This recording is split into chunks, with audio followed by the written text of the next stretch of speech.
Hello everyone, my name is Lowko and welcome to a new episode of StarCraft II Study. Today we are going to take a look at LiquidTLO's Zerg vs Terran build order in the Heart of the Swarm beta.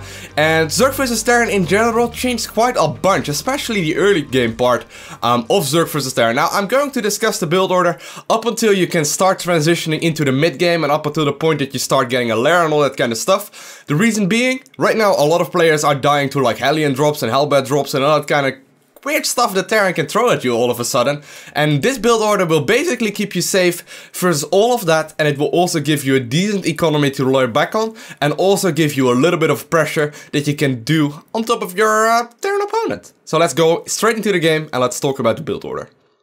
So here we are in the actual game. This is going to be a game between LiquidTLO and ESC Goody. Of course, it's Zerg vs Terran on the map Daybreak Alley, and we are going to talk about the build order. LiquidTLO opens up the build order with a 9 Overlord at 9 supply.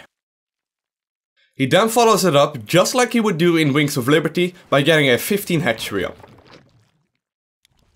After the 15 hatchery, he makes 2 more drones and he actually starts a spawning pool at 16 supply. At 17 supply, he will start another Overlord, just to make sure he won't be supply blocked. As soon as the spawning pool finishes, he starts a queen in the main base, as well as a queen in the natural right away, so double queening right after finishing up the spawning pool. At this point, he's just making as many drones as he possibly can, rallying all the drones to his natural base after fully saturating his mineral line in his main base. Once the first queen pops in the main base, he actually starts another queen, but he doesn't start a second queen in the natural. Both queens that first spawn will inject.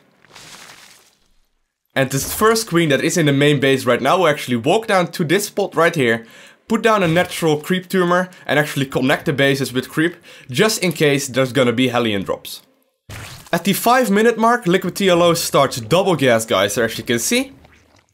And a little bit after the gas geysers, he actually also starts a spine crawler, just in case of a lot of aggression by the Terran player.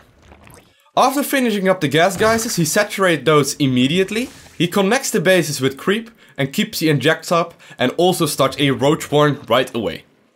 At this point, he stops droning for a little while. He actually makes a few overlords, so he will be ready to make as many roaches as he possibly can as soon as the roach warren finishes. As you can see, already overlord going down right now. At the same point that he starts a roach warren, he also starts a third gas geyser in his natural. As soon as the roach warren finishes, LiquidTLO starts as many roaches as he possibly can and takes up to a lair right away. In this specific game, Goody decides to not be aggressive, and LiquidTLO is instead going to use the roaches that he's making blindly not to defend, but to actually put some pressure up onto Goody. Just to be safe though, he's also making a spine crawler while moving out with the roaches. At this point, you can basically start doing whatever you want. You can start taking a third base, you can start taking up to maybe a spire or an infestation pit or hydrolith dam, maybe a roach speed or whatever. But at this point you are pretty much safe, while you will be able to do quite a bunch of aggression to your Terran opponent. I've been trying this build order quite a bunch myself, and it's been working out quite nicely. I hope this build order will help out some Zerg players out there that are struggling with like Hellbats, with like mine play and all that kind of jazz. With this build order you will be able to create overseers to deal with mines, you will have blind roaches out in case he goes for Hellbat or Hellion drops, and you will also be able to transition quite smoothly into the mid game without doing too much damage. Also, if the Terran player decided to do some barracks aggression, you will still be able to defend it because you have a lot of roaches out. I want to thank you guys all for watching. Have an awesome day, don't forget to smile, and hopefully I will see you again.